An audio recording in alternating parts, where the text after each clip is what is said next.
we're going to make some grain spawn, and to do that, we are soaking some rye grains because they have lots of malt, lots of sugars for our mycelium to grow on, and also they have a large surface area where the mycelium can grow throughout. First, we soak this overnight so that we soften a little bit the grains, and also we're going to rinse it because now in this water there's been a little bit of fermentation of whatever yeast were lying on our dry grains, and we want to wash all that out before we cook them. So I'm just gonna do that here at our sink. And you can use regular tap water depending where you are in the world. So it might be beneficial to also use distilled water. So that's what we're going to do because we have our own water distiller. So that just makes sense for this space. Yeah, making sure, as if you would eat these yourself, that your water source is fairly clean. And you don't have to be like particularly careful at this point because after cooking we still have to sterilize the grains. So what I'm doing in this step is just rinsing first. Again, just to get rid of some of those yeasts that were sitting on our grain. Now that we've let it soak, they've released into the water, hopefully. Also, if you see any grains that are kind of split or floating, you want to just pick those off before you cook your grain, just so that you can get the healthiest grains possible into your jars for your mycelium to grow on. Just trying to like kind of quality control in every step so that we eliminate or narrow down on possibilities for contamination. Especially in this stage because the grain, like I said, are so full of sugars and carbohydrates and all kinds of nutritious food sources for our mycelium, that equally so they are really nutritious food sources for other microbes and yeasts and bacteria that could be airborne or that are already residing on the grain itself.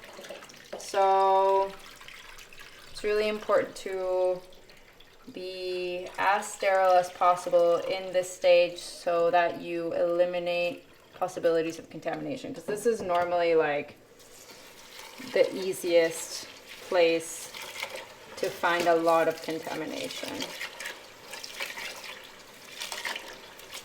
And after I rinse that a few times, again, as you can see, there is like some little floating grains, and we're just going to let that top water run off. And if you have like a little kitchen scoop or spatula, maybe you can just scoop those out as well. Oops. Perfect. And now we're gonna cook these, and we want to cook them until they're al dente. So if you are a pro kitchen wizard, then you'll know exactly what I mean. If not so much, then a really good test is either very carefully and with a spoon, because obviously this will be boiling at that point, just grabbing one grain and squeezing it till it's just a little bit firm, but you can actually squish it. So as if, yeah, you just don't want the grains to be all split and to be gooey.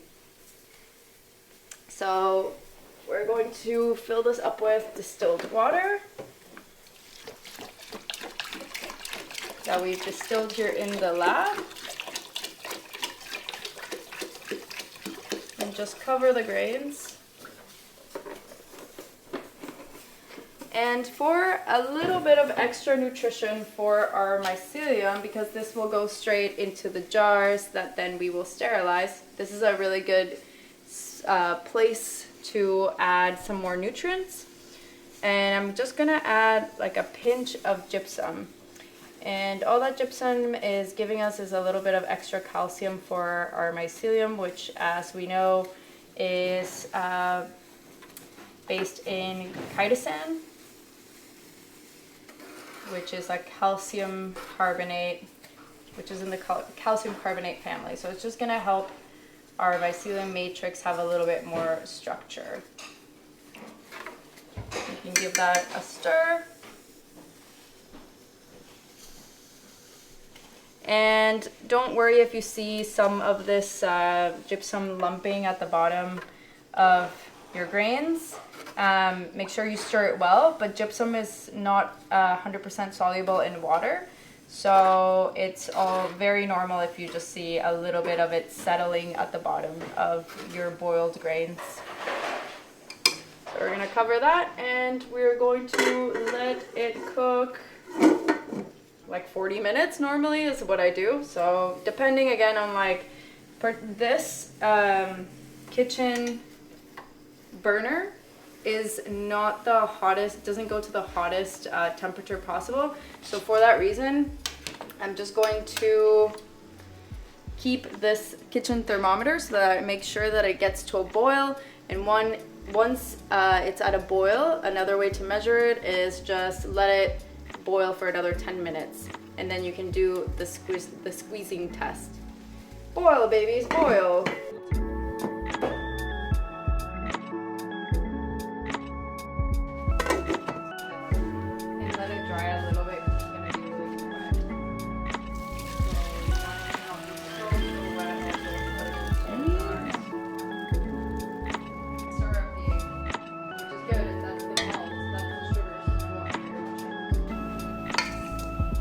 Okay, so now that we have soaked our grains, boiled our grains, and allowed a lot of the hot water to evaporate from our grains, we can now place them into our pre-made mason jars, or in this case we're using pickle jars with a nice little hole in them. We clean them with alcohol, just to make sure everything is clean. It doesn't really matter at this stage because we're going to be sterilizing them for a very long time, so that should really kill off any unwanted microbes on the jars, on the lids. But just to be safe, we just like to give everything a little clean. So you want to fill these up to about 3/4 of the way of the jar. It's always best to use jars that don't have any labels so you can see the growth of the mycelium. And here we go. So we've got 2 jars. I'm just going to add the lids to them. Now you can see the grains are not too moist. The soaking has allowed the water to soak through the grains. We want it so it has moisture within it, but you don't want to have too moist or soggy grains, because then you'll have a lot of fluid at the bottom of your grain jars, and that's really something that you want to avoid. So these actually look perfect, nicely evaporated, still a little bit warm. And now we're going to add our filter patches. Now there are many different ways you can do this. I'm actually going to be using some mycopore tape. So we just want to place a piece of tape on top, or the filter patches on top of our openings in the jars. Now we do this because we want the mycelium to be able to breathe, okay? But we don't want any contamination to be able to enter our nicely sterile jars. So mycopore tape works really well if that's something you can find easily in your local pharmacy, or if you're able to access the filter patches online, That's also a very good option. This is another option, which you just place the fibers inside of your hole, and that will allow oxygen to enter, but it will prevent any contamination from entering your jars, which is what we want. Okay, so once you have your jars ready with whatever filter option that you have available to you, we then put a nice piece of aluminium foil on top. Now we like to reuse everything we can, so as you can see, this piece of aluminium is a bit worn out, but it's only being used in this case to protect the filter patch from getting too much water whilst it's going to be in the pressure cooker. Okay, so we place that nicely on top. You don't want to squeeze it too tight because you want to make sure that the pressure is able to enter the jar. So you just want to have it sort of as a protective layer on top. Okay, now in this case, because we have a little hole, it's actually okay to seal the jars, and we can now place them into our autoclave. I've now placed my jars in my autoclave that we're using here. Again, if you have a better autoclave, a more industrial sized one, you'll probably be able to add a lot more jars, and then you would also be able to stack them. Now, if you're going to be producing a lot of material, it's best to try and pile in as many things as possible into the autoclave, so you're not wasting energy and time. Unfortunately, as we are limited to the size of this, I can only add about 3 to 4 jars in at a time. And as always, we are going to double up the recommended time because of the pressure cooker that we're using. So in this case, it's normally recommended an hour and a half of cooking time for grain jars, but in this case we're going to be doing it for 3 hours. Okay, so cancel that, and we're going to be doing it for 180 minutes.